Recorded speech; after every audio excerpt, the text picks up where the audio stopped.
Many travel to India and look for a guru there to find enlightenment and guidance. Is that my path too? No. A disciple of Agni Yoga should not leave his usual sphere of life. Therefore, I do not advise your friend to go to India only in search of a teacher, for he will merely waste a great amount of strength and time, which will not be justified by the results.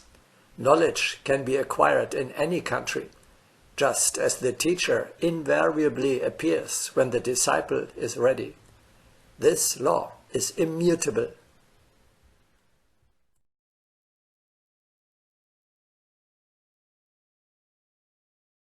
Your education takes place in the middle of everyday life.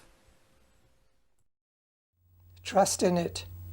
Karma has placed you exactly there, where you can best learn and advance. According to the law of correspondence, life itself presents you with precisely those tasks which enable you to take the next step of progress, growth, and ascent. Above all things, put away from you the false idea that such training is to be had by seeking it amidst the mountains of the Himalaya, or the temples of ancient Hind or Egypt, the religious monasteries, or the countless self-announced teachers of other lands than your own.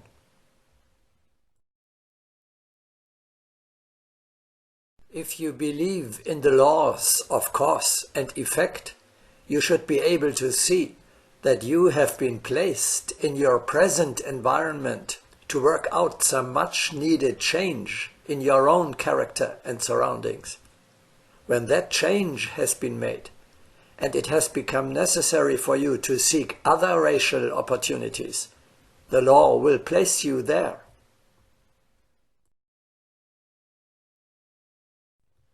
But if you run away from present duties and necessities, you will gain nothing and only have to return to and remain in the environment you have deserted.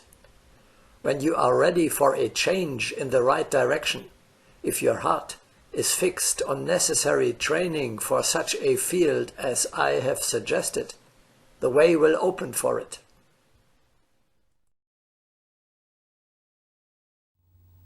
You can practice, acquire, test, and confirm the skills of the future man of spirit, best of all, in the midst of everyday life.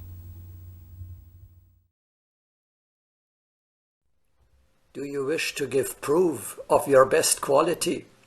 Ask yourself about it. Do not wait for an opportunity, because each instant provides many opportunities to display any quality. One has but to wish to disclose it.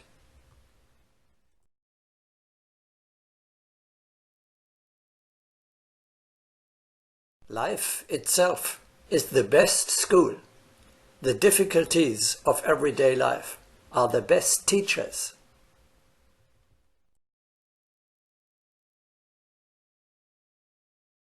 Life provides man with an opportunity to test any quality whatsoever. In everyday life, there can be found the possibility of application of any quality. If a man begins to insist that he has been deprived of the possibility of applying his best qualities, he will reveal his own dullness. For the long journey, let us gather together as many qualities as possible. Let each of them be of the best degree.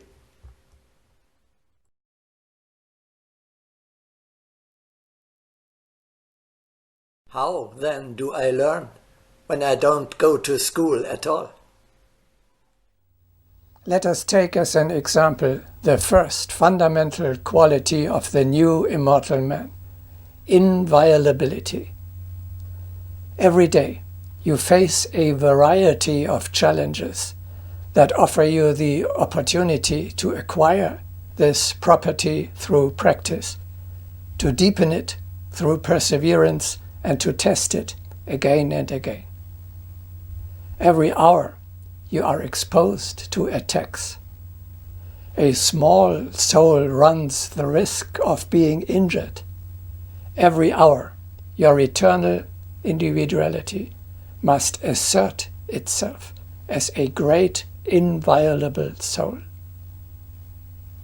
Moreover, you cannot set up the 10 pillars of the practice of Agni Yoga, the first in the series of exercises, anywhere else than in everyday life. The initiation tests are no longer of an artificial nature, as was the case in the mysteries of Egypt and Greece. In ancient Egypt, the neophytes had to pass through fearful, artificially created dangers and temptations, and only a very small number of them were able to stand the trial. In our days, all artificial tests are abolished, and the disciple must be able to face and overcome the difficulties and obstacles of everyday life.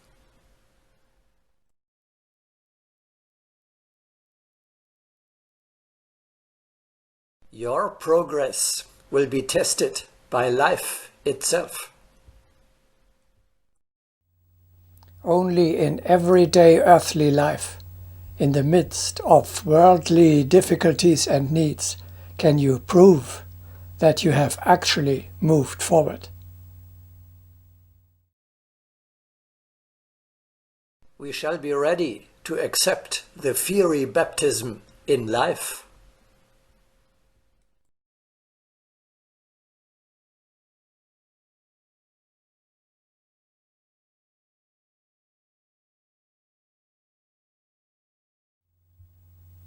As a disciple, you visit your teacher's ashram in the morning and in the evening at fixed times, not physically, but in spirit. During the day, you participate in normal earthly life with the aim of practicing and applying what you have learned in the temple, of trying out and using your new spiritual powers and senses. You truly lead a double life, partly in the temple, partly in the middle of the world. Read again the beautiful book Initiation by Elisabeth Heich. It vividly describes how the spiritual disciple can lead a life in the morning as an apprentice in the temple, and in the afternoon as a bearer of office in the world. If you manage to defend the consciousness, the spiritual discipline, and the dignified attitude of a spiritual warrior, a disciple, or a king of the spirit in the material world, whatever happens to you, you have already reached a high level of initiation. After numerous trials, you may be offered more comfortable conditions, but only in order to allow you to carry out higher tasks. True achievement is not in artificially safeguarding oneself from harmful and impeding influences, but in rising above all obstacles by the power of the Spirit. And only when this has been achieved has a man the right to retire into better conditions, in order not to waste the high energy on self-defense, but to give it fully to the service of humanity.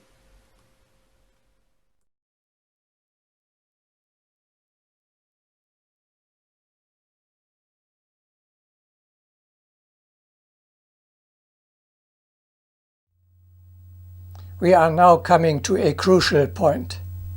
You can make many sublime, abstract and complicated words about attaining immortality and inviolability, increasing your vibration, ramping up your body of light, the new man, the coming sixth race, reaching the next stage of evolution and even the path to God. Howsoever you twist and turn it, in the end, Agni Yoga, like all other religions and teachings of wisdoms, amounts to one and the same thing only.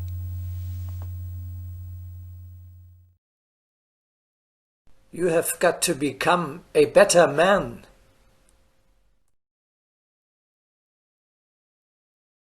Can we do without the moralizing forefinger?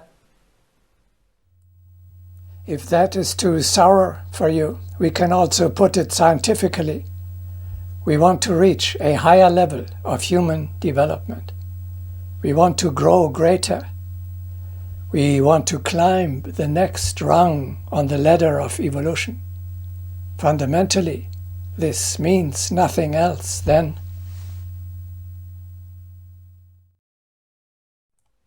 we have to cast off bad qualities and acquire better ones.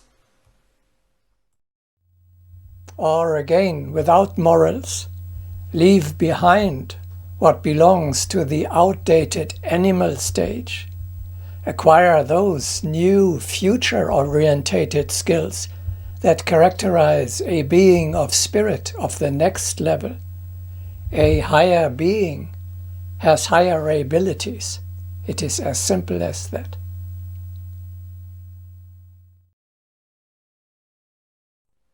The elimination of one of your undesirable habits will bring you more benefit than learning by heart all the existing systems of cosmogony.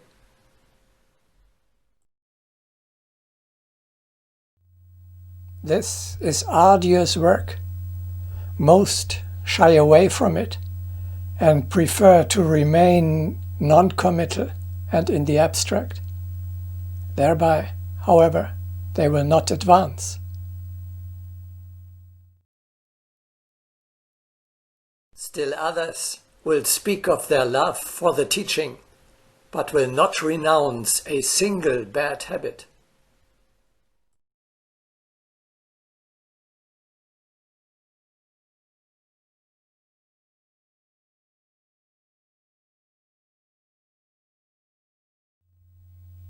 On the path of self-perfection, our habits are of particular importance. Habits are the second nature of man.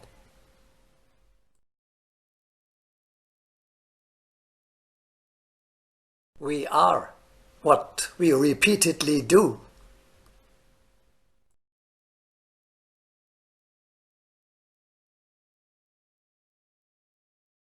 Habit is our second nature, a wise proverb indicating to what an extent habit dominates man.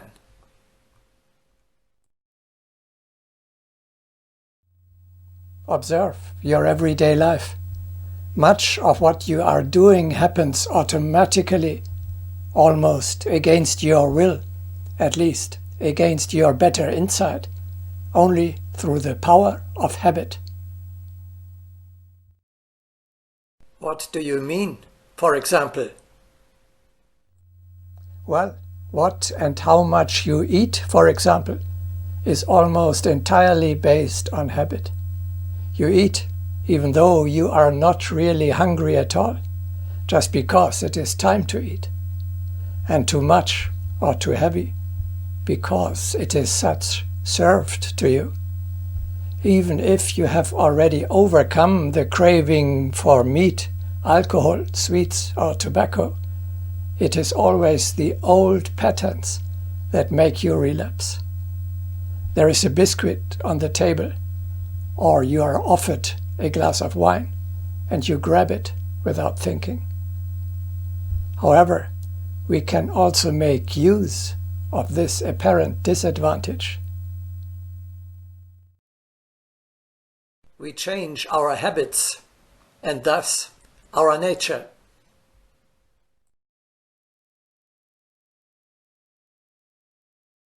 Overcoming one's habits was called in antiquity the opening of the supermundane gates.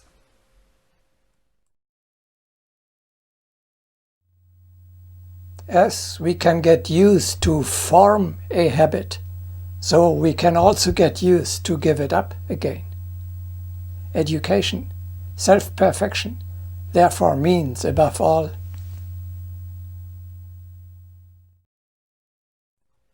you give up something bad, which is outdated, and get used to something better, which is future-orientated.